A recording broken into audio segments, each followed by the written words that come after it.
Me llamo Lucía Vargas. Tengo 26 años y soy médica forense de la Comisaría Central de Madrid.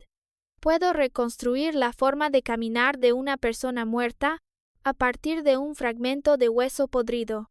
También puedo, durante una cita a ciegas, tomar la mano de la otra persona y decir con calma que tiene una hernia discal, riñones débiles y que una vez se fracturó el dedo índice de la mano izquierda. Además, las marcas en sus articulaciones muestran que lleva muchos años acostumbrado a usar la violencia. Por eso, gracias a mis propias habilidades, permanecí soltera durante 26 años, hasta que un día, el comisario Herrera me llamó a su oficina. Me miró con una expresión a la vez seria y desesperada, y dijo que sus superiores querían promover la imagen de una policía cercana al pueblo. Y la forma que se les ocurrió fue lanzarme a mí, una médica forense que pasa el año oliendo formalina y sangre seca, a un reality de citas muy popular llamado Señales del Corazón. Mi misión era muy sencilla: no diseccionar conocimientos forenses delante de las celebridades, no asustar a los invitados, no convertir el programa de citas en una escena de autopsia. Solo tenía que aguantar 2 episodios y luego ser eliminada. Con eso, la misión se consideraría cumplida. Pensé que no sería difícil. Después de todo, con mi personalidad, ser eliminada era cuestión de tiempo. Pero no esperaba que, el primer día al entrar en el plató de grabación, mi deformación profesional volviera a aparecer. La primera persona que se acercó a saludarme fue Álvaro Medina. Era un joven idol extremadamente popular, con un rostro luminoso, el cabello castaño perfectamente peinado y una sonrisa capaz de hacer gritar a millones de fans en Internet. Me tendió la mano, con una voz dulce, como si hubiera sido entrenada en cientos de entrevistas. «Hola, señorita Lucía. Soy Álvaro Medina. Miré aquella mano. Las falanges eran más grandes y ásperas de lo necesario. En la zona entre el pulgar y el índice tenía callos gruesos. La palma no parecía la de alguien que solo sostiene micrófonos o practica coreografías. Era una mano que había apretado objetos pesados, que había repetido una y otra vez movimientos de golpear hacia abajo con fuerza. Aún así, le estreché la mano. En cuanto la punta de mis dedos tocó los huesos de la mano de Álvaro, en mi mente aparecieron innumerables datos fríos como un informe de autopsia. Huesos metacarpianos densos. Articulaciones sometidas a mucha carga. Un olor metálico muy tenue, como sangre vieja cubierta por una capa de perfume barato, y olor a hierba gatera. Álvaro pensó que lo miraba porque estaba fascinada. La comisura de sus labios se curvó, y en el fondo de sus ojos apareció un leve desprecio hacia una persona ajena al mundo del espectáculo como yo. Retiré la mano y miré directamente su pecho. «Señor Medina, le recomiendo hacerse una radiografía torácica». Su sonrisa se congeló. «¿Qué ha dicho?» Sus costillas, tercera y cuarta del lado izquierdo, se fracturaron hace aproximadamente medio año. La consolidación no fue buena, y es posible que se haya formado callo óseo. Últimamente, cuando baila, siente opresión en el pecho o dificultad para respirar. Todo el plató quedó en silencio durante un segundo. Luego los comentarios del livestream explotaron. Sus fans me insultaron diciendo que estaba loca. Algunos dijeron que quería aprovecharme de su fama. Otros recordaron que, medio año atrás, Álvaro se había tomado un descanso temporal, alegando un fuerte resfriado. El rostro de Álvaro cambió muy rápido. Por instinto se cubrió el pecho y su voz se elevó. «No diga tonterías, yo debería haberme callado. De verdad, sabía que debía callarme. Pero mi mano fue más rápida que mi razón. Di un paso hacia él y presioné suavemente la zona bajo sus costillas. Álvaro gritó de dolor, doblándose como un camarón hervido. Un sudor frío le brotó en la frente. Retiré la mano y lo miré con lástima. Parece que la densidad ósea tampoco es buena. Recuerde tomar calcio. En ese momento, supe que mi carrera dentro del reality de citas probablemente terminaría el mismo primer día. Me giré, pensando en buscar un rincón apartado para sentarme a esperar a que el equipo del programa me invitara a salir. Pero justo entonces, sentí una mirada deslizarse por mi espalda, fría, fina y afilada como un bisturí. Giré la cabeza. En un rincón oscuro del plató, había un hombre sentado. Diego Valverde, el actor más prestigioso de España, el hombre llamado el sueño perfecto de millones de espectadores. Llevaba una camisa negra abotonada hasta el cuello, sus rasgos eran limpios y su presencia serena, como una estatua de mármol colocada bajo las luces del escenario. Pero lo primero que miré no fue su rostro, fue su cuello. El músculo esternocleidomastoideo era suave, la nuez, marcada. La curva de sus vértebras cervicales era casi perfecta. Si se usara como espécimen anatómico, sin duda sería de un nivel digno de exhibirse en un museo. Me picaron un poco las manos. No era emoción romántica, era el reflejo profesional de una forense. Al ver un material demasiado hermoso, como si hubiera notado mi mirada, Diego se levantó y caminó hacia mí. El aire a su alrededor pareció bajar varios grados. Se detuvo frente a mí. Me tendió la mano con cortesía, con una sonrisa tan suave que no se le encontraba ninguna grieta.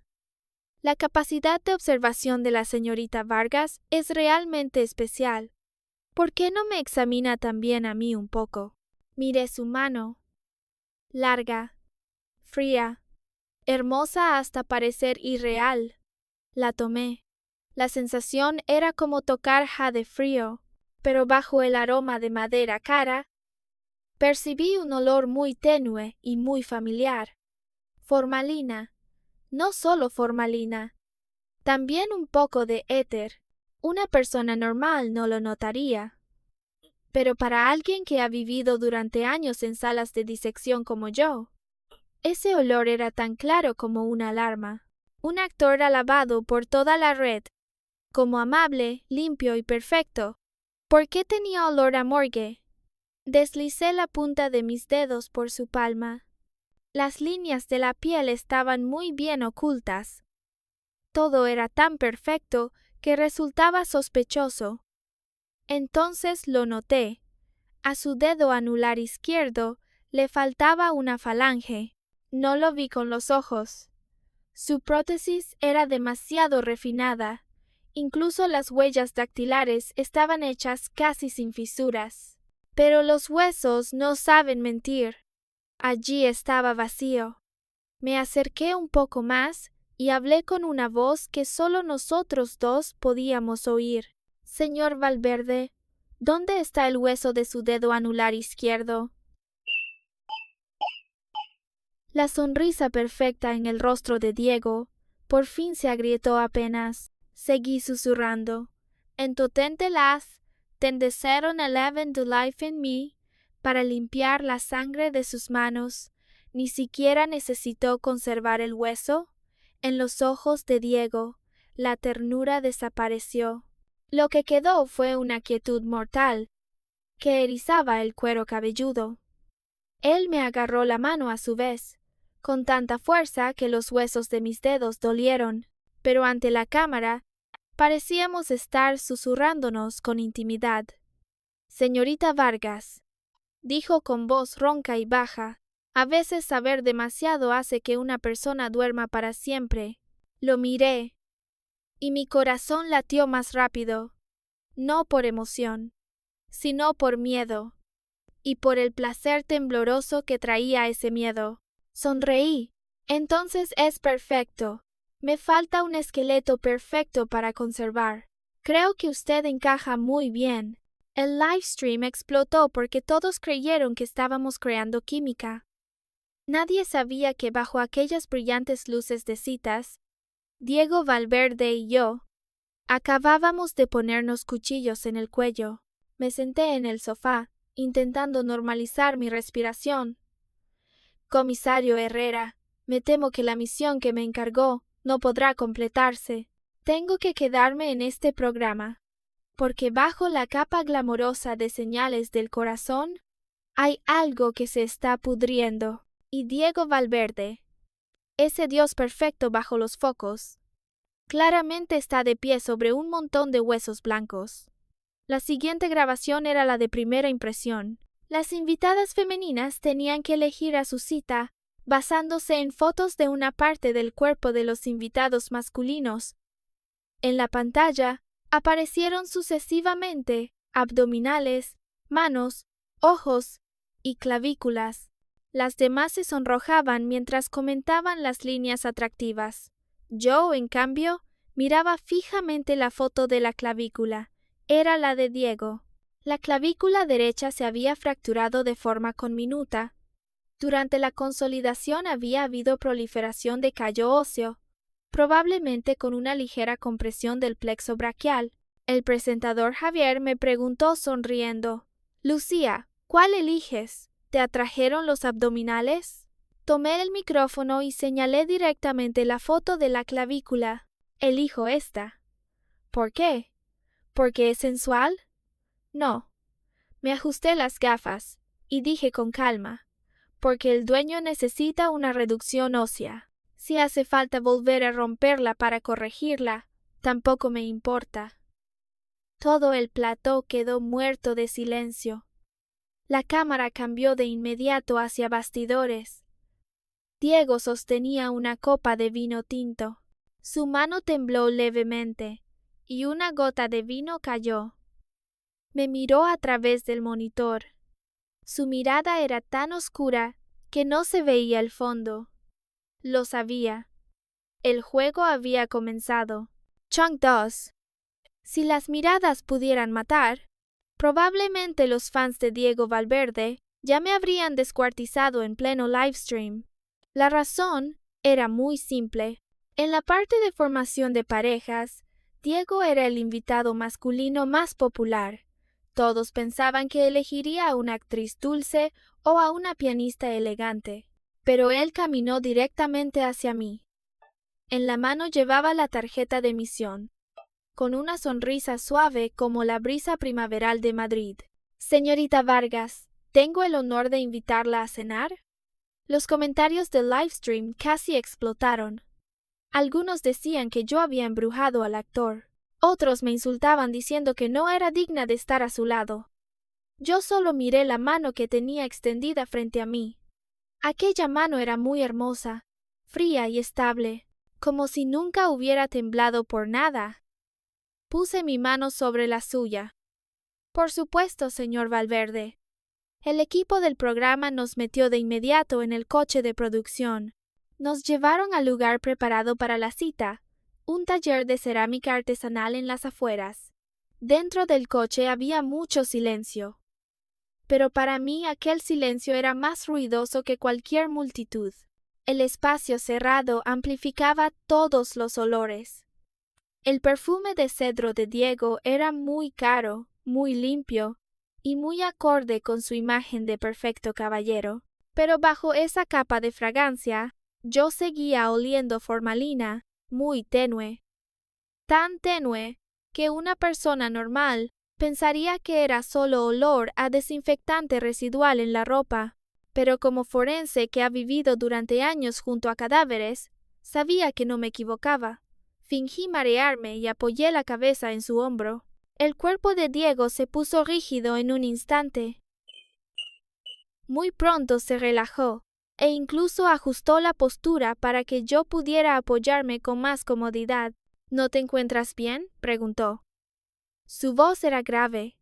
Salía de su pecho y fácilmente podía ablandar a quien la oyera. No respondí. Solo respiré hondo otra vez.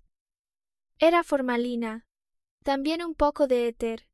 Ese olor no podía venir del plató, y mucho menos de una sesión de fotos de moda. Solo pertenecía a una sala de especímenes, una sala de disección, una morgue, o algún lugar que no debería existir en la casa de un actor.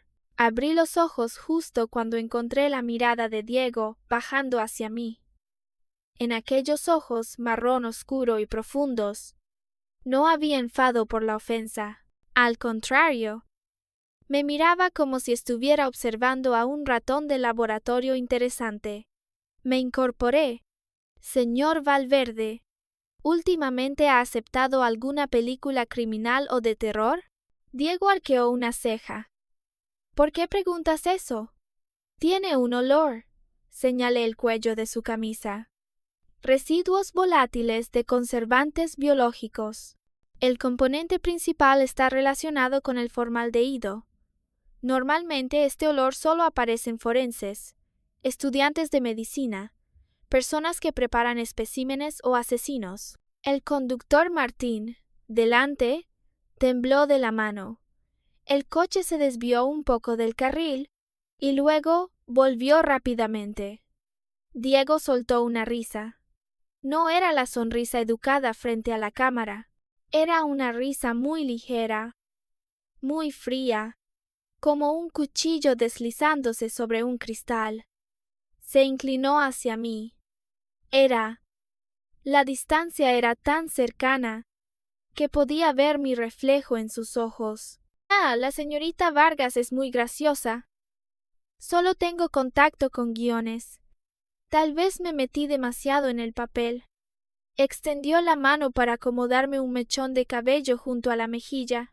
La punta de sus dedos rozó mi arteria carótida, como por casualidad, fría, estable, sin la menor fluctuación. Estaba mintiendo.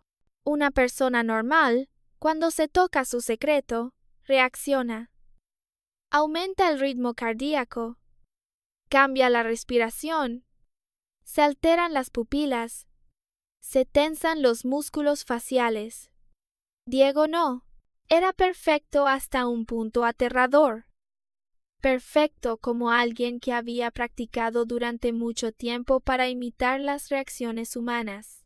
Miré aquel rostro exquisito e impecable, y en mi interior surgió de pronto un deseo extraño. Si arrancara esa máscara amable, ¿el esqueleto dentro de él también sería así de frío? Debería tener cuidado, dije.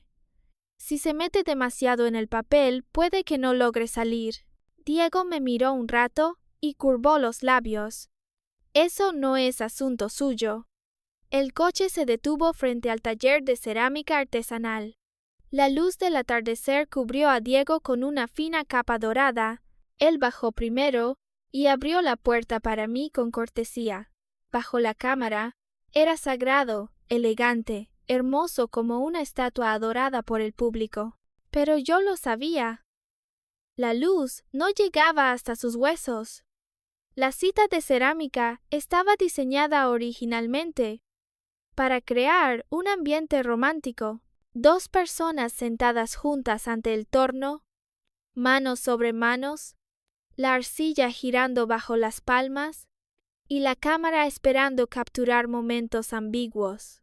Pero cuando la mano de Diego tocó la arcilla, noté de inmediato que algo no estaba bien. Sus movimientos eran demasiado precisos. No era la destreza de un artista. Era la precisión de alguien que entiende las estructuras. Cada presión, cada deslizamiento, cada punto elevado tenía un propósito. La masa de arcilla en sus manos fue tomando forma. No era un jarrón, no era una taza, y mucho menos un regalo romántico de cita. ¿Estudió anatomía?, pregunté. Diego no detuvo las manos. Por una película nueva, investigué un poco. Miré el cráneo de arcilla sobre la mesa. Sin haber tenido contacto con estructuras reales cientos de veces, nadie podía investigar un poco hasta ese nivel. Justo entonces, el director Romero entró apresuradamente. Tenía el rostro pálido, y el teléfono en la mano seguía vibrando. Señorita Vargas, señor Valverde, ha pasado algo. El corazón se me contrajo ligeramente. Era un cráneo humano. Aunque solo era un boceto, la proporción de los pómulos, la profundidad de las cuencas oculares y la curva de la mandíbula eran tan exactas que me dejaron en silencio. Mi radar profesional se encendió.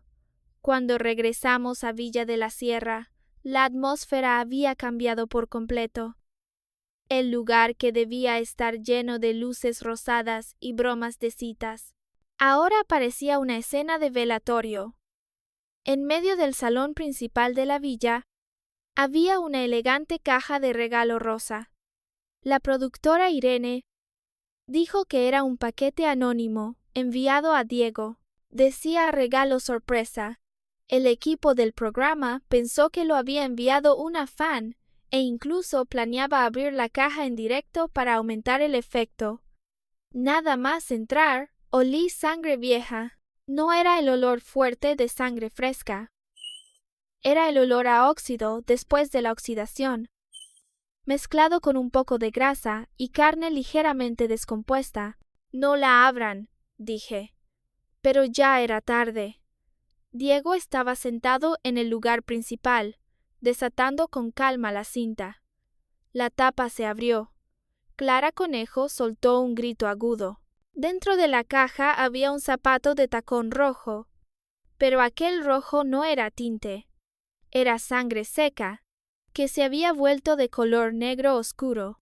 En el tacón afilado había algunos cabellos largos enredados. Dentro del zapato estaba metido algo blando que rezumaba un líquido aceitoso amarillo pálido. Álvaro se tapó la nariz y retrocedió. Con el rostro verdoso, Rafael Quiroga apretó la copa de vino, y los camarógrafos estaban tan asustados que las cámaras temblaban. Solo Diego seguía sentado sin moverse.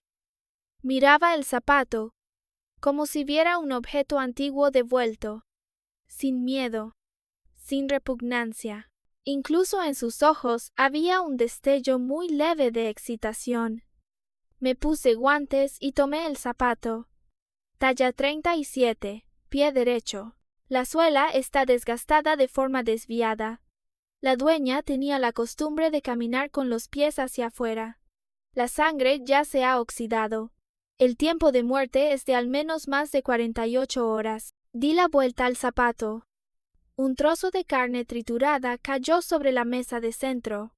Era medio pie aplastado, con varios fragmentos de huesos de los dedos todavía pegados. Alguien vomitó de inmediato. Clara se desmayó. Usé un cuchillo de plata para levantar la parte del tacón. Crack. El tacón estaba hueco. Dentro había un papel amarillento enrollado. Lo abrí. Sobre él había un símbolo deformado dibujado con sangre. En el centro estaba escrito el nombre de Diego Valverde. Debajo había una línea pequeña y torcida. Solo los huesos de él son dignos de estos zapatos. Toda la habitación cayó en un silencio mortal. Luego, estalló el caos. Algunos gritaban que era una maldición. Otros decían que había que llamar a la Policía Nacional. El livestream colapsó bajo una tormenta de comentarios. Pero yo sabía que ya era demasiado tarde. La noticia seguramente ya había subido por toda la red. Sosteniendo el papel, giré la cabeza para mirar a Diego. Él estaba sonriendo. La comisura de sus labios apenas se levantaba, pero no era la sonrisa de una víctima. Era la expresión de un depredador que acaba de oler sangre. Señor Valverde, agité ligeramente el papel en mi mano. Parece que alguien quiere cortarle el pie y meterlo en este zapato. Diego levantó la cabeza para mirarme.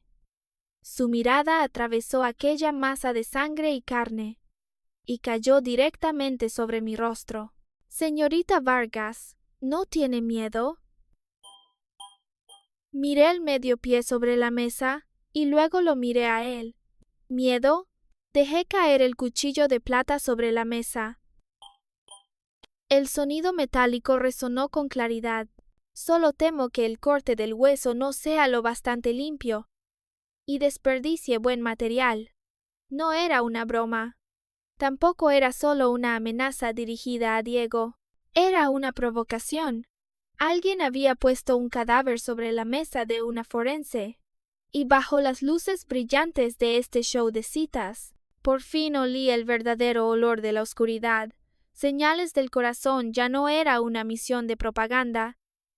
Se había convertido en una escena del crimen. Y yo, por desgracia, empecé a sentir interés. Chang 3. El equipo del programa quería detener la emisión, pero la popularidad era demasiado alta. Los inversores no lo permitieron, así que Villa de la Sierra fue bloqueada por personal de seguridad. Mientras tanto, la Policía Nacional estaba de camino. Todos los invitados fueron retenidos en la zona de descanso de la planta baja para esperar el interrogatorio. Pero antes de que llegara la policía, el juicio en Internet ya había comenzado. Se filtró un video de vigilancia borroso. En el video, Diego acorralaba a una mujer de cabello largo contra una pared. En su mano, parecía sostener un objeto afilado. La mujer forcejeaba con violencia. El texto que lo acompañaba decía que Diego había maltratado a una exnovia. La dejó discapacitada. Y el zapato de tacón ensangrentado era la venganza de la víctima. En cuestión de minutos, la opinión pública cambió de dirección. El hombre que acababa de ser compadecido por recibir un paquete sangriento se convirtió de inmediato en un pervertido que debía ser expulsado de la industria del entretenimiento. Diego fue aislado temporalmente en la sala de descanso al final del pasillo. Fuera de la puerta había 2 escoltas vigilando.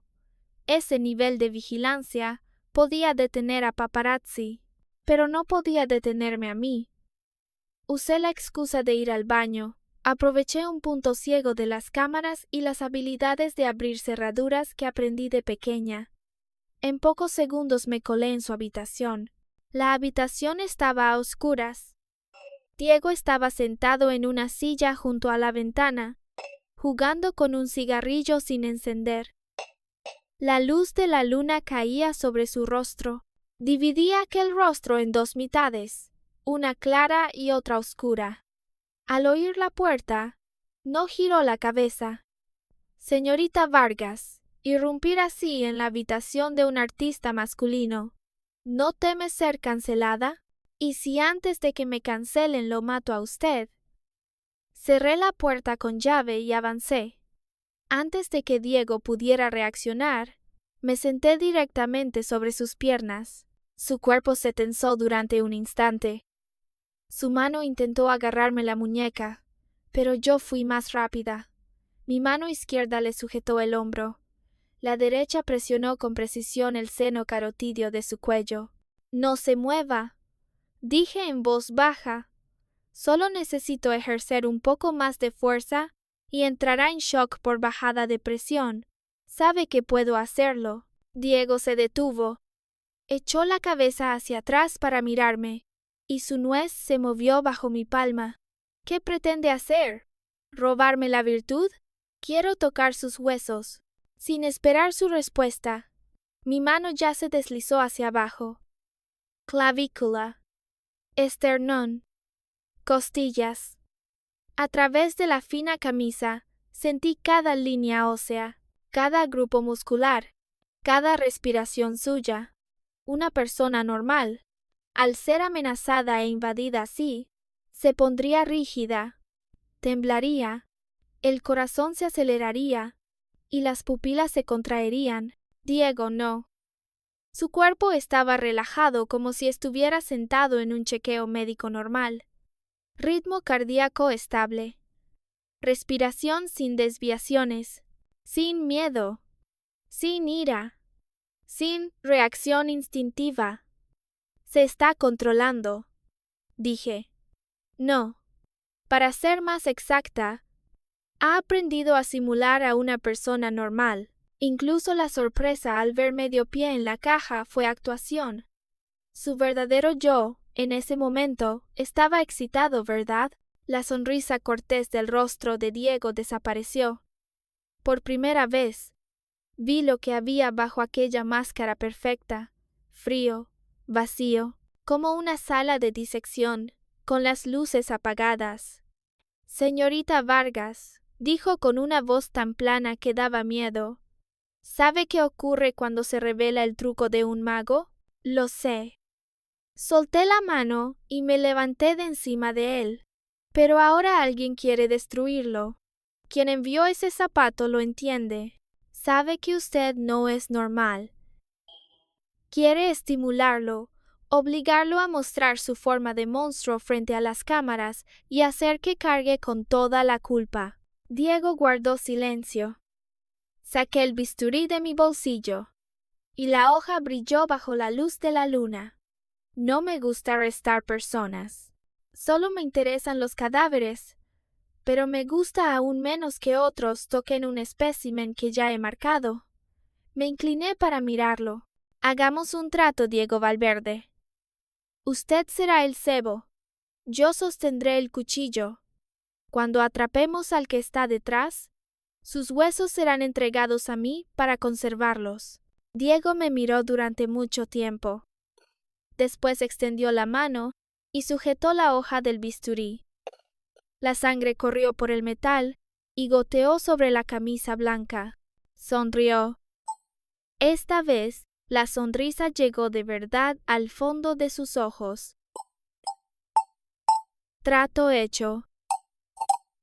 Pero Lucía Vargas, tenga cuidado de no jugar hasta matarse. Después de todo, también sé comer carne humana. A la tarde siguiente, el equipo del programa siguió grabando.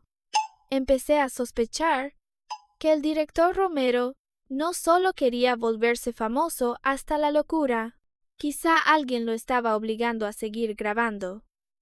La nueva parte era una escape room, con el tema hospital abandonado, después del paquete con restos humanos.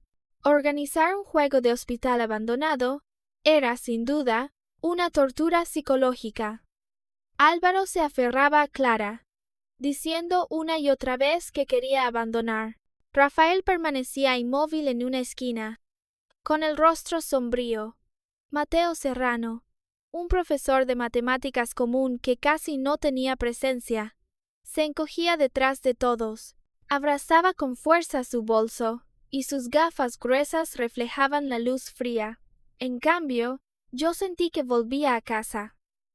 El altavoz sonó. Misión: encontrar la llave para abrir la salida en la morgue. Entramos en una habitación fría llena de telas blancas colgando. En el centro había 3 camillas de cadáveres. Sobre cada camilla había una sábana blanca, y debajo se distinguía una silueta humana. Álvaro retrocedió de inmediato. «Yo no voy a levantar eso, ni aunque me maten». Diego estaba a punto de avanzar, pero yo lo detuve. «No ensucie las manos del señor Valverde. El trabajo pesado déjemelo a mí». Caminé hasta la primera camilla y levanté la sábana. Era un maniquí de goma. Muy falso. Chasqué la lengua. La rigidez no es correcta. Un cadáver no se endurece así. Todos me miraron con ojos que parecían suplicarme que me callara. Levanté la segunda. También era un maniquí. Cuando me coloqué frente a la tercera, ni siquiera necesité tocarla para oler algo distinto. Olor a sangre fresca. Olor al cuerpo perdiendo control después de la muerte. Un olor que ningún accesorio podía imitar con precisión. Mi mirada se hundió. Levanté la sábana con fuerza. Clara gritó. Esta vez no estaba actuando. Bajo la sábana había un hombre con el chaleco de técnico de producción. Tenía los ojos saltones, la lengua fuera y una marca de estrangulamiento morada y negra en el cuello. El cadáver había sido colocado en posición de rodillas, con la parte superior del cuerpo desplomada sobre la camilla. El dedo índice de la mano derecha estaba extendido, señalando una fila de taquillas metálicas. En la taquilla que señalaba había pegado un nombre: Diego Valverde. La escena se sumió inmediatamente en el caos. El camarógrafo casi dejó caer la cámara. El livestream tembló y luego fue cortado. Álvaro señaló a Diego y gritó como loco: «¡Es él!». Sabía que era un pervertido. Grité: «¡Quietos!». Todos se quedaron inmóviles. Caminé hacia la taquilla metálica. Usé el bajo de mi ropa para cubrirme la mano y tiré de la puerta. Dentro solo había una foto instantánea. En la foto, Diego estaba de pie frente a esa misma taquilla. Sostenía una cuerda de piano ensangrentada y sonreía suavemente a la cámara. Pero con una sola mirada supe que la foto tenía problemas. El ángulo de luz era incorrecto. La postura de la mano no coincidía. La sombra estaba desviada. Era una prueba falsa. Pero en esa situación, bastaba para convertir a Diego en el asesino. Todas las miradas de la habitación cayeron sobre él. Miedo, sospecha, repulsión. Diego no se defendió. Solo me miró. Aquella mirada parecía preguntarme si iba a matarlo o a salvarlo. Justo entonces llegó una noticia peor. Las fuertes lluvias habían provocado un desprendimiento en la carretera de la sierra. La única carretera para bajar de la montaña estaba bloqueada. La Policía Nacional tardaría al menos 5 horas más en entrar en la villa. 5 horas. Una villa aislada. Un cadáver. Alguien intentando convertir a Diego en asesino. Y un grupo de invitados al borde de la locura. En el salón principal de la villa, Álvaro agarró una silla y quiso lanzarse contra Diego. «Átenlo. Enciérrenlo. No quiero morir junto a este pervertido». Rafael apoyó fríamente. Por la seguridad de todos, el señor Valverde debería sacrificarse un poco. Varios guardias de seguridad avanzaron con duda. Diego permaneció inmóvil. Parecía un reo que ya había aceptado su sentencia. Golpeé con fuerza sobre la mesa el libro de antropología forense. El sonido hizo que toda la habitación quedara en silencio. Saqué un par nuevo de guantes médicos y me los puse lentamente. Soy Lucía Vargas, asesora forense del equipo especial de la Comisaría Central de Madrid. A partir de ahora, este lugar queda bajo mi control. Mostré mi acreditación. Toda la sala quedó paralizada. Álvaro abrió la boca, con la silla todavía levantada en el aire. ¿Policía? Exactamente. Forense. Me acerqué al cadáver. Varón. Aproximadamente 25 años. La causa preliminar de muerte es asfixia mecánica. Separé la marca de estrangulamiento en el cuello de la víctima. Hay señales claras de presión y estrangulamiento. El asta mayor del hueso yoides está fracturada. Me giré hacia Diego. «Présteme su mano». Diego extendió la mano. Coloqué su mano junto al cuello de la víctima para comparar. Los dedos de Diego son largos y su apertura de mano es grande. Si él hubiera estrangulado a la víctima con una mano, los puntos de fuerza estarían a ambos lados de las vértebras cervicales C3-A4, señalé el hematoma. El punto de fuerza se concentra por encima de la nuez. El asesino tiene dedos al menos 2 centímetros más cortos que Diego. Levanté la mano de la víctima. Bajo las uñas hay piel y sangre. Antes de morir, la víctima se resistió y arañó al asesino. Después de decirlo, giré la cabeza para mirar a Rafael Quiroga. Estaba en un rincón, con un cuello alto que lo cubría por completo. Con el calor que hace esta noche, señor Quiroga, ¿no se siente sofocado? El rostro de Rafael palideció. Estoy resfriado. Resfriado o no se atreve a dejar que otros vean. Di un paso hacia él y, sin darle tiempo a reaccionar, le bajé el cuello de golpe.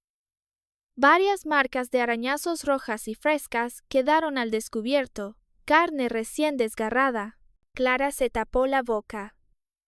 Rafael retrocedió, con la voz temblorosa. No fui yo, solo discutí con él. Cuando me fui, seguía vivo. Lo miré. Sabía que tenía problemas. Tal vez lavado de dinero. Tal vez se había reunido con alguien con quien no debía. Pero no era el verdadero asesino. El verdadero asesino no sería tan estúpido como para dejar expuestas las marcas de arañazos y esperar a ser atrapado. El verdadero cerebro sabía cómo montar una escena y cómo incriminar a Diego. Sabía usar el miedo de la multitud como un cuchillo. Rafael solo era una pieza empujada hacia la luz.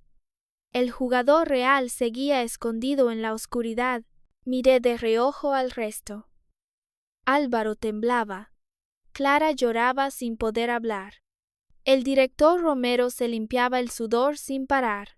Mateo Serrano estaba de pie detrás de todos, con el rostro pálido y los hombros temblando, pero en los ojos detrás de sus gruesas gafas no vi verdadero miedo, solo vi una calma muy profundamente escondida. Demasiado limpio, demasiado inofensivo, y en un lugar podrido hasta este punto. La absoluta inofensividad es lo más sospechoso. Chunk 4. La lluvia seguía cayendo sin parar. A la villa de la sierra se había convertido por completo en una isla aislada. Rafael Quiroga fue encerrado temporalmente en el sótano. Había guardias de seguridad vigilando. Aunque sabía que no era el verdadero asesino, al menos era lo bastante sucio como para hacer que los demás tuvieran miedo y se quedaran quietos. Lamentablemente, esa calma no duró mucho. Las luces de la villa se apagaron de repente. La oscuridad devoró todo el salón principal de la villa. Solo quedaron algunas luces de emergencia emitiendo una luz blanca y pálida, haciendo que el rostro de todos pareciera el de un cadáver que aún no se había enfriado. Álvaro Medina se encogía junto a Clara Conejo. El director Romero y el director general Salazar susurraban entre ellos, esquivando la mirada una y otra vez. Mateo Serrano estaba sentado en un rincón, abrazando con fuerza su bolso contra el pecho, con los hombros temblando levemente. Yo estaba sentada en el sofá, haciendo girar el bisturí en mi mano. A mi lado, Diego Valverde levantó una copa de vino tinto y habló en voz muy baja. Gracias por lo de antes. No hace falta. No lo miré. Ya dije que sus huesos son míos. Antes de que muera en mis manos, nadie puede tocarlo. Diego soltó una risa leve. Rafael no es el asesino. Por supuesto que no. Miré hacia el segundo piso, completamente oscuro. Es lo bastante codicioso para lavar dinero, lo bastante cobarde para mentir, pero no lo bastante tranquilo para montar todo este escenario. Justo entonces, en el piso de arriba sonó un golpe pesado. Inmediatamente después, hubo un grito corto, y luego silencio. Me levanté de inmediato. El sonido venía de la habitación de Clara. Tomé el cuchillo y corrí escaleras arriba. Diego me siguió de cerca. La puerta de la habitación de Clara estaba abierta de par en par. Dentro no había nadie. La ventana estaba abierta, y la lluvia empapaba las cortinas. En el suelo había un pendiente caído, y una marca de agua que se extendía hasta el balcón. Álvaro llegó corriendo detrás de nosotros, con el rostro blanco como el papel. ¿Dónde está Clara? ¿Dónde está? Salí al balcón y miré hacia abajo. Debajo estaba el bosque detrás de la villa, negro como la tinta. No se veía a nadie. No había señales claras de arrastre. Solo la lluvia borrándolo todo. Revisen las habitaciones, le dije al director Romero. Hagan recuento de todos. 5 minutos después llegó el resultado. Excepto Rafael, encerrado en el sótano, todos estaban presentes, menos Clara. Álvaro casi se derrumbó. La han secuestrado. Es Diego. Seguro que es él. No respondí. Mi mirada se detuvo en la puerta de la habitación de Diego. La puerta estaba entornada. Me acerqué y la empujé. Un relámpago rasgó el cielo e iluminó la habitación por un instante. Sobre la cama ordenada de Diego había una sierra médica para huesos manchada de sangre. En la hoja aún quedaban restos de carne. Junto a ella estaba el otro pendiente de Clara. Todo el pasillo quedó muerto de silencio. Luego Álvaro gritó: ¡Es él! ¡Sigue siendo él! Él mató a Clara. Miré la sierra. Ese modelo de sierra me resultaba demasiado familiar. Era exactamente igual a lo que había brillado en mi mente la primera vez que vi el cuello de Diego. Alguien estaba imitando mis pensamientos, o mejor dicho, alguien intentaba convertir mis deseos oscuros en pruebas contra Diego. Diego estaba de pie en la puerta. Por primera vez, vi que sus ojos se oscurecían de verdad. No era miedo, no era simple ira. Era la sensación de una bestia peligrosa cuando alguien toca su territorio. Lucía Vargas, pronunció mi nombre completo. Parece que nuestro trato debe actualizarse. Envolví la sierra con la sábana. La escondí temporalmente en un lugar donde nadie pudiera tocarla antes de que llegara la policía. Luego regresé al salón. Álvaro seguía gritando y llorando que quería volver a casa. Lo agarré del cuello de la camisa y lo empujé con fuerza contra la pared. «Cállate». Le sujeté la muñeca y ejercí un poco de presión. De inmediato gritó: «¡Duele! Se ha roto». Cuando se fue la luz: «¿Dónde estabas?» «En el sofá». «Mentira». Miré el barro pegado a la pernera de su pantalón. «Tu muñeca tiene una hinchazón reciente. Parece una marca de apoyo fuerte sobre una superficie áspera. Saliste por la ventana». Álvaro rompió a llorar. «Fui a ver a mi manager. Ella es mi novia. Soy idol. No puedo hacer pública una relación. Así que solo podía verla a escondidas en el bosque. De verdad no maté a nadie. Lo solté. Un idiota por amor no da miedo. Lo que da miedo es la persona que aún no ha mostrado ninguna suciedad». Justo entonces arriba sonó un forcejeo. Diego bajó arrastrando a alguien. Era Clara. No estaba muerta. Se había escondido en el trastero del segundo piso, abrazando con fuerza una caja de joyas. La caja cayó al suelo, y anillos de diamantes, collares y relojes caros rodaron por todas partes. Todos eran objetos que habían desaparecido accidentalmente del equipo y de los invitados. Recogí un anillo. «Señorita Conejo, ¿cleptomanía compulsiva?» Clara lloró desconsoladamente. «No puedo controlarlo. Cuando veo cosas brillantes, quiero llevármelas. Cuando se fue la luz, pensaba trasladar las cosas, pero oí un ruido. Me asusté y me escondí en el trastero. Así, los secretos de cada persona fueron saliendo uno tras otro. Rafael lavaba dinero. Álvaro mantenía una relación secreta. Clara robaba. El director Romero ocultaba la presión de los inversores. Toda esta villa glamorosa, al quitarle la fachada, solo estaba llena de deseos podridos. Solo quedaba Mateo Serrano. Seguía de pie en la esquina, con el rostro pálido, tembloroso, limpio como una hoja en blanco, y en un lugar como el infierno, estar demasiado limpio era la mancha más sucia. Seguí a Diego hasta el vestuario. Necesitaba cambiarse la camisa manchada de sangre durante el caos. Me quedé en la puerta, haciendo girar suavemente el bisturí en la mano. ¿Tan poco confía en mí?, preguntó Diego. Temo que alguien más lo mate. La mano apoyada en el armario empezó a temblar con violencia. Su respiración se volvió pesada y rápida. Caminé deprisa hacia él. ¿Diego? En cuanto mi mano tocó su hombro, Diego se giró de golpe. Sus ojos estaban inyectados en sangre, sus pupilas dilatadas. Con una mano me apretó el cuello y me empujó con fuerza contra el armario. La sensación de asfixia me invadió, pero no entré en pánico. Miré su brazo con las venas marcadas y sentí que la fuerza de su agarre casi podía romperme el hueso ioides. Exacto, dije con dificultad. Esta fuerza es causada por una droga alucinógena estimulante. Diego apretó los dientes, como si intentara resistirse a algo dentro de su cabeza.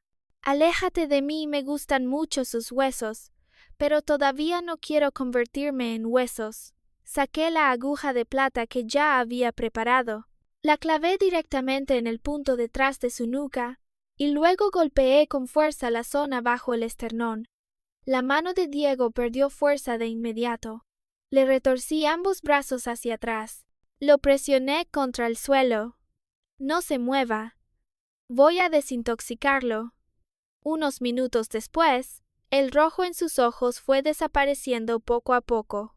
Yació en el suelo, con el flequillo empapado de sudor. Por primera vez parecía una persona verdaderamente debilitada. ¿Quién lo hizo?, preguntó, la persona menos llamativa. Miré la lluvia al otro lado de la ventana. Mateo Serrano. 3 de la madrugada. El generador de respaldo fue reparado. Bajo mi consejo amistoso y el bisturí en mi mano, el equipo del programa aceptó reabrir el livestream. En apariencia era para informar que estábamos a salvo y pedir ayuda. En realidad era una trampa. En la imagen, llevaba una venda blanca alrededor del cuello, el rostro pálido, débilmente apoyada en el sofá. Se anunció que Diego había sido controlado en el sótano, porque tuvo un brote y me hirió. Los comentarios del livestream entraron como una locura. Miré a la cámara con voz cansada. No se preocupen, solo estoy un poco mareada. Quiero salir a tomar aire. Caminé tambaleándome por la puerta trasera de la villa hacia el bosquecillo de atrás. Era el punto ciego de la cámara principal. También el lugar donde había colocado una pequeña cámara entre la hierba. La lluvia había disminuido, pero el viento seguía siendo frío. Me apoyé contra el tronco de un árbol y fingí estar agotada, deslizándome hacia abajo, un paso, 2 pasos. Detrás de mí sonó un pisar muy ligero. ¿Señorita Vargas? Mateo apareció con un paraguas negro detrás de las gruesas gafas. Sus ojos reflejaban una luz extraña. ¿Está bien? La vi bastante herida. Respiré débilmente. Profesor Serrano, ayúdeme, quiero beber agua. Por supuesto. Mateo sonrió y sacó un termo, pero lo que vertió al suelo no era agua. La hierba empezó a emitir humo blanco al instante. Ácido fuerte, suspiró. ¡Qué lástima! Una persona inteligente como usted, ¿por qué ayuda a ese demonio? Levanté lentamente la cabeza. ¿Demonio? Diego Valverde. La timidez del rostro de Mateo desapareció, dejando solo una devoción retorcida. Este mundo del espectáculo está podrido. Esa gente vive entre lujos, mentiras y suciedad. Yo solo actúo en nombre del cielo. Completaré la obra inconclusa de mi ídolo. ¿Quién es tu ídolo? El carnicero de la noche de lluvia. Me reí. ¿El que fue fusilado hace 13 años? Los ojos de Mateo brillaron de ira. Él era un purificador. Él entendía la suciedad dentro de las personas. No. Me puse de pie, quitándome la venda falsa del cuello. Solo era un asesino. Y tú eres un fanático imitador torpe. La sonrisa de Mateo se congeló. Señalé el arbusto. El livestream sigue encendido. Profesor Serrano. Toda España está escuchando cómo actúas en nombre del cielo. Mateo se giró bruscamente. El punto rojo de la cámara parpadeaba en la oscuridad. Al mismo tiempo, Diego cayó desde un árbol como una sombra negra. Mateo gritó, sacó un cuchillo de deshuesar y se lanzó hacia mí. Aún así logró arrastrarme hasta el viejo roble torcido que ya había preparado. Allí había torniquetes médicos, una cámara infrarroja y una pequeña mesa llena de herramientas. Bienvenida a mi mesa de operaciones, dijo. Me ató al tronco. El torniquete apretaba mucho. Cuanto más me movía, más dolía. Pero no miré las cuerdas. Miré las manos de Mateo. Temblaban. No por miedo, sino por excitación. Sostienes muy mal el cuchillo, dije. Si tu ídolo pudiera verlo, seguro que se levantaría de la tumba de rabia. Mateo levantó el cuchillo. Cállate. Justo cuando la hoja bajó, Diego se abalanzó desde atrás. Los dos rodaron por el barro. Mateo blandía el cuchillo como loco. Diego le sujetaba la muñeca, y yo usé los dedos para alcanzar el bisturí escondido en mi manga. La pequeña hoja cortó el torniquete. Me liberé y pateé con fuerza la rodilla de Mateo. Él cayó de rodillas. Diego le bloqueó la muñeca desde atrás y le aplastó la cara contra el barro. Me acerqué y puse la hoja del bisturí sobre el cuello de Mateo. Un último consejo forense. Me incliné para mirarlo. Si quieres jugar con huesos, primero tienes que entenderlos. Y tú ni siquiera sabes imitar correctamente cómo romper a otra persona. Las sirenas de la policía sonaron a lo lejos. La Policía Nacional por fin logró atravesar el tramo del desprendimiento. Mateo fue esposado entre la lluvia y la explosión de comentarios del livestream. Diego estaba de pie a mi lado, empapado, con la muñeca sangrando y los ojos todavía fríos como la primera noche en que lo conocí. ¿El trato ha terminado?, preguntó. Miré los huesos perfectos de su cuello, bajo las luces del coche policial. Luego sonreí. Todavía no, señor Valverde. Sus huesos aún me deben algo. Él guardó silencio un segundo, y luego soltó una risa, esta vez bajo la lluvia. Aquella sonrisa ya no parecía la máscara perfecta ante el público. Parecía una invitación a entrar en un juego aún más peligroso. Y yo lo sabía muy bien.